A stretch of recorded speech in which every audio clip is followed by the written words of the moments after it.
madaxweynaha Somaliland Muuse Biixi Cabdi oo kumanaan shacab ahi kula dukaday masjid weyn oo ku yaala magaalada Hargeysa ayaa waxa uu ka hadlay xaalado kala duwan oo ka jira gudaha Somaliland iyo dibaddeeda. Muuse Biixi Cabdi ayaa ugu horeen waxa dhaliil xoogan u jeediyay dowladda federaalka Soomaaliya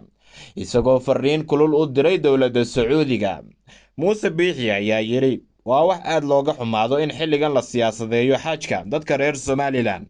sanadkanna waxa uu tilmaamay in fursadihii xajka reer Somaliland ay ku tagi lahaayeen loo bedelay kuwa siyaasadeed kuwaasi oo uu tilmaamay inay yihiin wax aan la aqbali karin. Muuse Biixi ayaa ugu baaqay dowladda Sacuudiga in hadda wixii ka dambeeya ay u madax banayso guud ahaanba arrimaha xajka isla markaana toos Somaliland ay kala xaajooto. dadka reer Somaliland fursad u leeyihiin inay xajka tagaan oo Hargeysa ka tagaan. arrintaas dowladda Sacuudiga oo maamusha xarabka dowladda islaamka arrintaa maamusha waxaan u sheegaynaa oo ka codsanaynaa dadka reer Somaliland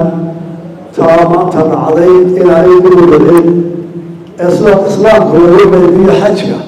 meesha ay joogaanba muslimka oo dhan caalamka oo bilyan dheeraada qolada waxaa la siiyaa tiro lagu qiyaasay halkii malyan ee qofba sanadkii walba tira loo qodeeyaa. Somaliland oo ka badan 4 milyan sida la hubo qodada ay ka hesho caalamka islaamka xajka tagadiisa dowladda Sacuudiga waxaanu ka codsanaynaa u soo jeedinaynaa waajibka islaamka in aanay siyaasadeyn oo waxa ka dhaxeeya xamar iyo Hargeysa aanay ku qaldin ay dadka islaamka gurigooda iyo dowladooda iyo ciidamada ugu soo dhintay xajkooda oo inta kala dhicin oo codsi islaama oo u socdo dowladda islaamka